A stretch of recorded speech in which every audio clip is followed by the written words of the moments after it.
had a lot of great moments in Joseph Cooley's last game as head coach at Alabama State, last home game. Justin Frankie Beverly Mays passed Justin Chambers, the man all the way from VA. We got a big 76-24 win, and Stone Cold Steve Austin Mason ended the game literally on this 98-yard touchdown run. That's the longest run of his career, and also ties the longest run, I believe, in Alabama State football history. Remember, Gene Speedy Singleton, our first Heisman Trophy winner, ran a 99-yarder back against Mississippi Valley State. Well, it was a run play, but anyway, you get the picture. We win, we beat Jackson State. It's off to the next opponent, and as you see right here, we had over 600 yards of total offense. Jackson State, they got the pass game going, but when they did, it was a little too late. They did pass for over 300 yards though, so kudos to them. Murphy is a dog, and he got some dog wide receivers, but the fact still remains that Jackson State now sit at 1-8 on the season. Like, this season was an absolute disaster for Jackson State. They might as well throw it away and go back to the drawing board, try it again next season. So Gerard Green once again goes over 300 yards, and now you just have to imagine what his season would have been like if he didn't get injured. Justin Frankie Beverly Mays, 210 yards rushing on 16 carries, 4 tutties, and once again, he is now the all-time rushing leader in touchdown runs for his collegiate career. Ruben Sutter Smith, 151, 3 tutties. Brian Bino Cook had a touchdown catch, and the wide receivers for the most part did really good. We did have some drops, but at this point we should be used to that by now, no matter how frustrating it may be. We only had 3 drops. I thought it was more than that, so that's good. So with that being said, we had INTs, we had turnovers, we had a couple of pick sixes. We'll take that back. We had 2 defensive touchdowns. We had a pick 6 and a scoop and score. The whole Chet defense was just on it in this game. So we get another commit. Vernon Wright coming in from Verona, Mississippi. My bad, y'all. As I'm recording this, I'm watching my favorite Canadian football team, the Toronto Argonauts, get their ass whooped by the rival, the Hamilton Ticats. But anyway, we got a 4-star center coming to Alabama State. Let's look at the rest of the scores around the SWAC. Prairie View A&M now go to 4-5 at the beat of Bethune-Cookman. That looks like a defensive bout. In overtime down in Baton Rouge, Texas Southern prevail over the Southern Jaguars.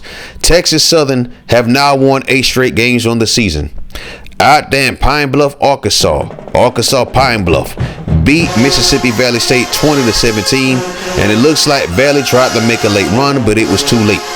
Then we go down to Grand Blanc, Louisiana, 28-21 win for the Rattlers over the Tigers, and Washington had a career day. Good God Almighty.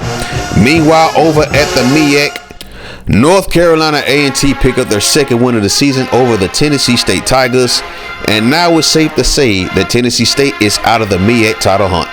Meanwhile, up there in Baltimore, Morgan State laid an egg again, this time losing to the Hampton Pirates, 31-28 win for Hampton. South Carolina State beat Howard 27-13. We got to look at the MEAC standings now. It's getting interesting. And then out there in Dover, Delaware, we have Delaware State not just defeating, but destroying Norfolk State 41-17. So now look at this right here. Oh shit, oh shit, oh shit. Despite winning by a huge margin, we're still getting no respect, and now they put Arizona State in front of us. So as it sits right now, we have 4 undefeated teams. The BCS voters, for some reason, I think they're just sick and tired of us winning all the time, dog. It's like they already got a long win streak going. We might as well just take them out the title hunt, I guess. So next week, Penn State has Michigan State. And yeah, Michigan State's not beating them. So yeah, Penn State's about to go undefeated. LSU has Ole Miss, and it looks like it's going to be in Baton Rouge. Hopefully we can get Ole Miss to beat them, but I highly doubt it. And then Arizona State take on their arch rival in the Arizona Wildcats, and it looks like Arizona State is on the verge of winning the Pac-10/Pac-12. Meanwhile, we got to go down to the hole in Granby, Louisiana, and we got to take care of business despite the fact that we're getting screwed by the BCS voters. Because even though we won't take home a natty, we must make sure we keep our undefeated season alive and our win streak alive. So here goes the Heisman watch list. There goes Justin Frankie Beverly Mays, Randy Herring, you got Craig Slaughter, you got Courtney Johnson, and rounding it out is Ruben Studdard Smith on the Heisman watch list for the first time in his collegiate career. Congrats to him. Hopefully he can make the trip to New York. I think it's too late for him to win the Biletnikoff Award now. So now you see Justin Frankie Beverly Mays' name Offensive Player of the Week in the SWAC for his great performance. And once again, in case you missed it, Justin Frankie Beverly Mays is now the all-time leader in rushing touchdowns with 92. His goal before his career is over to get 100 rushing touchdowns. And please believe, in this last stretch of the season, he's about to go absolutely nuts. Congrats to Calvin Turner too, by the way, by being named SWAC Defensive Player of the Week. But Andrew Hill of North Carolina A&T, Josh McGrew of South Carolina State won Offensive and Defensive Players of the Week, and Hill had 197 on 6 catches for 3 tutties. Morgan State right now sit up top despite that loss. They are 5-2 in conference play, and they are 6-4 overall. So it's still a tight race out there in the MEAC. So our home schedule is over. Now all that's left is the road. Join us next time. We're going to be down at Eddie Robinson Stadium, aka the Hole.